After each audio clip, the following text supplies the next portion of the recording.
فرمایا کہ ان المتقین فی جنات و عیون، متقین پرہیزگار، فی جنات، جنات جنت ان کی جمع یعنی باغات، اور عیون عین کی جمع چشمے.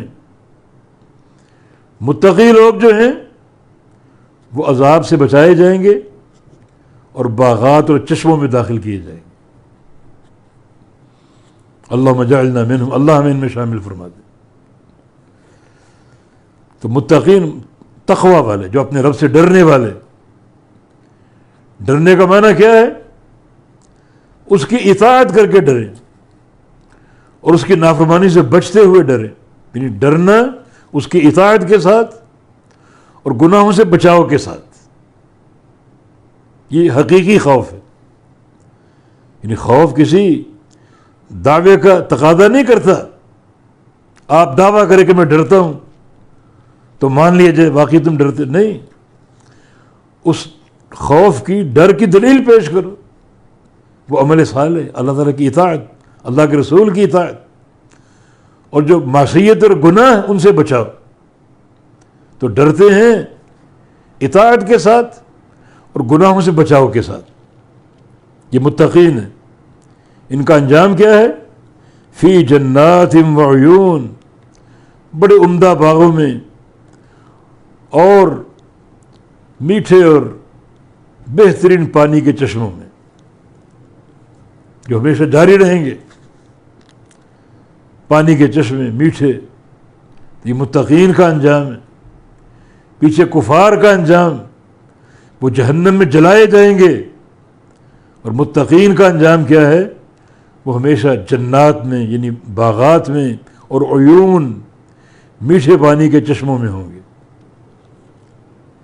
اور آخذین ما آتاہم ربہم،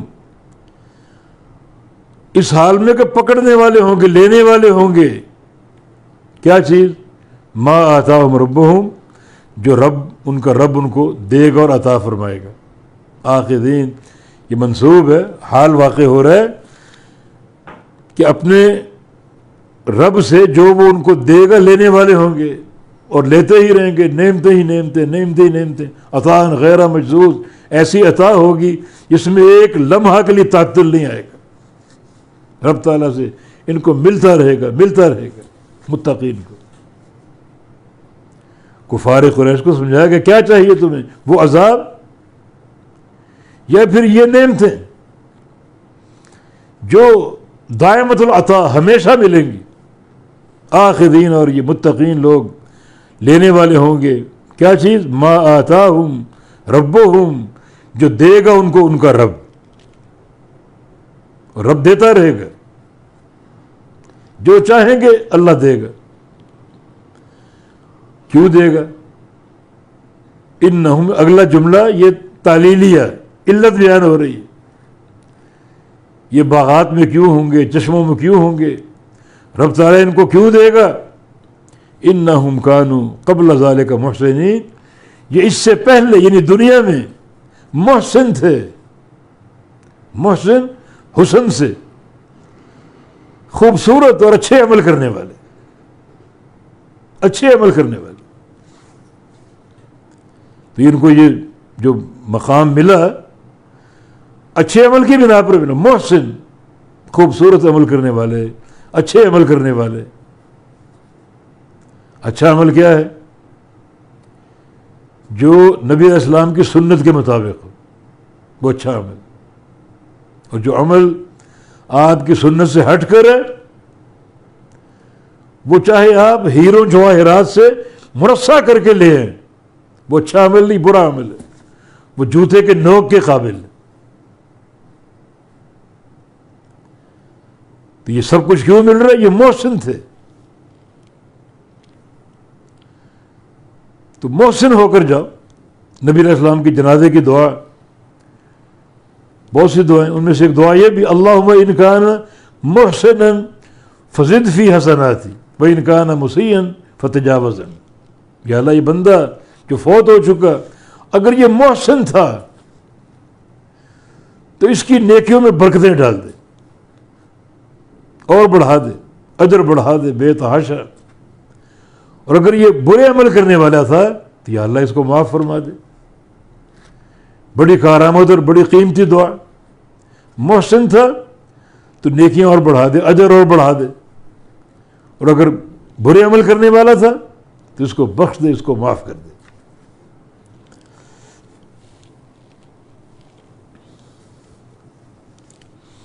تو یہ ایک وجہ ہے کہ یہ محسن تھے، تبھی ان کو یہ جزا ملی جنت. ایک اور وجہ بھی ہے، کانوا قلیلا من اللیل ما یہجعون، یہ لوگ تھے رات کو بہت کم سوتے. یہجعون ہجوع سے، ہجوع کا مطلب نوم اللیل، رات کی نیند. رات بہت کم سوتے اور کچھ وقت سو کر بیدار ہوتے، رب تعالیٰ سے راز و نیاز کرتے، تہجد کا اہتمام کرتے، جو کہ فرائض کے بعد سب سے افضل عبادت ہے. فرض نماز کے بعد سب سے افضل نماز قیام اللیل. یہ ان کا خاصہ، اس بنا پر ان کو یہ باغات اور یہ چشمے اور نعمتیں دی گئیں یا دی جائیں گی. اللہ تعالیٰ سے نعمتیں لیتے رہیں گے، لیتے ہی رہیں گے، کبھی ناغہ اور تعطل اور انقطاع نہیں ہوگا.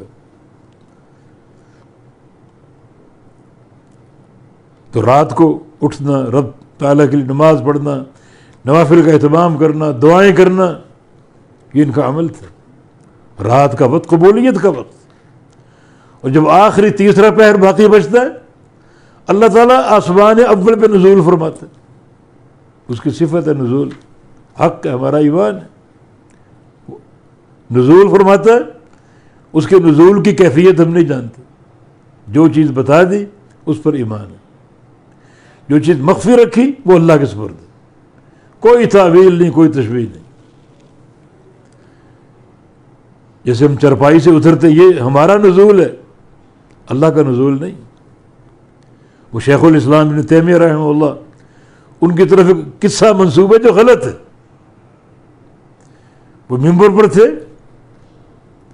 تو کسی نے پوچھا اللہ کا نزول کیسا ہے؟ نیچے اترے اور کہا ایسا، اس طرح کا ہے. باطل قصہ ہے، کیفیت ہم نہیں جانتے. یعنی آپ کرسی سے اترے، چرپائی سے اترے، ممبر سے اترے تو ممبر آپ کے وجود سے خالی ہو گیا. اللہ کا عرش خالی نہیں ہوتا. اس کا نزول بڑا کمال کا، جس کی کیفیت وہی جانتا ہے. تو یہ عمل ان کا قیام اللیل کا، جس بنا پر وہ اللہ تعالیٰ سے ان ثوابوں اور ان جزاؤں کے مستحق بنے. اور پھر ایک اور عمل، وبالاسحار ہم یستغفرون، اور سحری کے وقت وہ استغفار کرتے.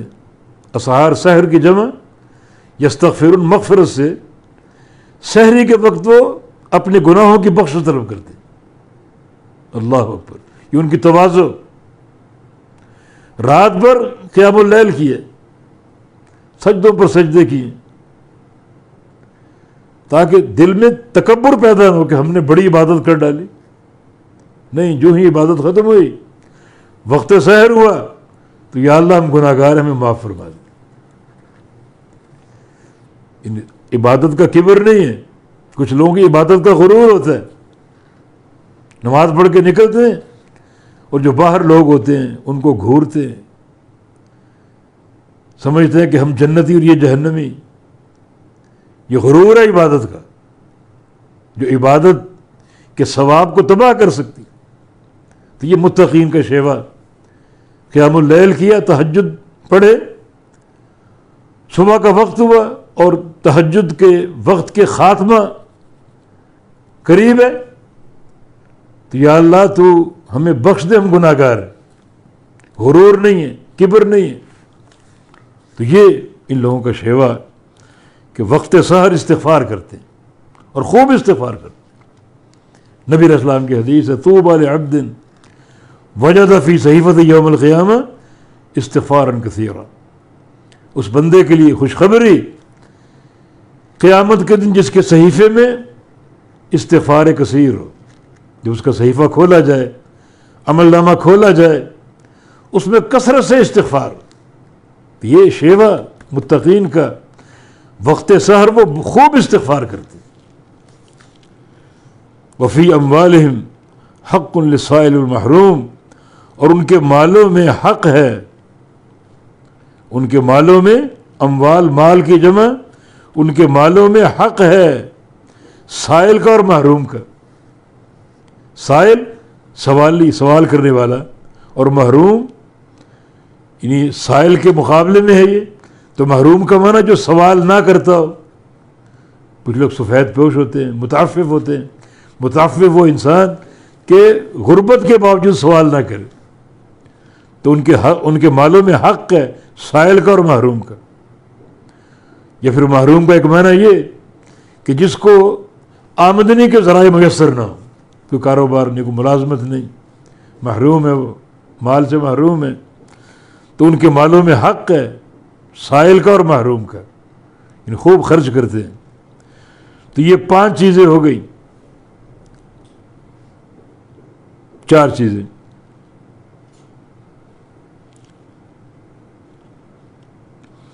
کیا 4 چیزیں؟ ایک محسن، احسان کرنے والے، اچھا عمل کرنے والے. اور دوسرا رات کو بہت کم سونے والے، تہجد کا اہتمام کرنے والے. اور تیسرا سحر کے وقت استغفار کرنے والے. اور چوتھا اپنا مال خرچ کرنے والے، سائلین کو دینے والے، محرومین کو دینے والے. یہ 4 چیزیں. اس مقام پر جنت میں داخلے کی 4 یہ برہانیں ہیں. اپنے آپ کو یہاں پیش کرو. قرآن کہتا ہے نا انزلنا الیکم کتابا فیہ ذکرکم، اس کتاب میں تم سب کا ذکر. تو اپنے آپ کو تلاش کرو یہاں ہمارا ذکر ہے یا نہیں، ہمارا چہرہ یہاں دکھائی دے رہا ہے یا نہیں دے رہا. یہ 4 چیزیں ہمیں موجود ہیں یا نہیں، اپنے اندر پیدا کریں تاکہ اس مقام پر تصویر بن جائے. تصویر بن گئی تو جنت کا داخلہ، جنت کے باغات، جنت کے چشمے، اللہ تعالیٰ کی بے تحاشا عطا، یہ سب میسر ہوگی، سب حاصل ہوگی. تو اس طرح قرآن جب پڑھیں اور اس طرح یعنی متقین کی باتیں ہوں، جہنمیوں کی باتیں ہوں، تو وہاں اپنے آپ کو دیکھو. اگر ہمارا شمار اہل جہنم میں ہو رہا ہے، ان کے خصائل ہم میں پائے جاتے ہیں، تو بچاؤ اپنے آپ کو. اللہ کا خوف اور اس کا ڈر اپنے اندر پیدا کرو. اور اگر اوصاف موجود ہوں، جیسے یہ 4 اوصاف متقین کے اگر یہاں مل جائیں، ہمیں موجود ہوں، یقیناً یہ اللہ تعالیٰ کی عظیم نعمت. اگر تصویر یہاں موجود ہے، ذکر یہاں موجود ہے، تو اس میں اور اللہ کا شکر ادا کر کے اور اس کو بڑھائیں اور اس میں اضافہ کریں.